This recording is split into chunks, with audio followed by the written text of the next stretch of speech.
Here's a segment from a recent Gun Talk Radio episode. You can listen to all the Gun Talk Radio podcasts however you tune in, or check out guntalk.com for more. Joe on line 4 out of Shreveport, Louisiana. Hello, Joe. What's on your mind, sir?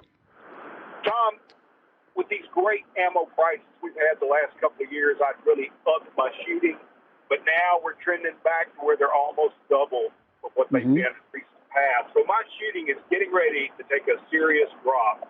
Okay. And I'm curious, what drills are you going to do with 100 rounds or 200 rounds when you go to the range? How are you going to prioritize your shooting? Oh, yeah, that's a great question. I mean, here's the deal. Ammo is much more expensive. It's 50% more, if not 100% more than it was 6 months ago, and harder to get. So I get your point. I go back to back when I was learning to play golf. I was a serious golfer for a while. I don't do that very much anymore. But I remember the pros and the instructors saying something that really stuck with me. They said, never hit a practice shot that you don't have a plan for, that there's a reason for hitting that very shot. When you get over the ball, what are you trying to do? What are you trying to accomplish with this practice shot? Why don't we apply that to our shooting?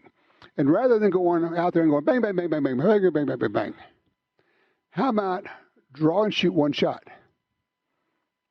Or draw and shoot 2 shots? What am I working on? Am I working on a hard focus on the front sight? Am I working on the trigger press?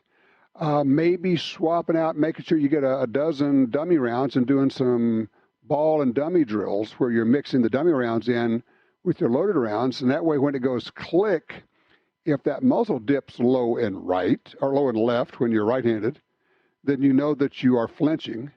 I think, Joe, the drill is to simply have a plan for every single shot fired, a reason for it. What am I specifically working on? Why am I pulling the trigger? Not just to make it go bang and have fun, but I'm working on something. Draw, shoot once, then pause, and then slowly reholster. Then using a timer, and I would start using a timer all the time out there. Draw and shoot twice, and just working on things. I think, what do you think, Joe? Does that make sense? Makes perfect sense. So basically what you're saying is all the fundamentals. Just revisit the fundamentals with every shot. There is only fundamentals. That's all there is. There's nothing else other than fundamentals. And people talk about advanced technique. Advanced technique is just fundamentals moving somewhat faster. But it is all fundamentals. It's grip, draw, presentation, lining up the sights, pressing the trigger in such a way that you don't disturb the sights, and then follow through. When you press the trigger, don't come out of it. Stay in the gun. Keep your sights on the target. See what happens. You need to, and this is one of the things that people don't practice. You draw, you get your presentation, you get your sight. You need to prepare for the next shot. So for every shot fired, there are 2 sight pictures. Let me say that again. For every shot fired, there are 2 sight pictures. There's the sight picture before the gun goes off, and then there's the sight picture after the gun goes off. That way you are prepared for the next shot if you need it. If you fire 2 shots, there are 3 sight pictures. That is a mental thing, but that is something you can really drill.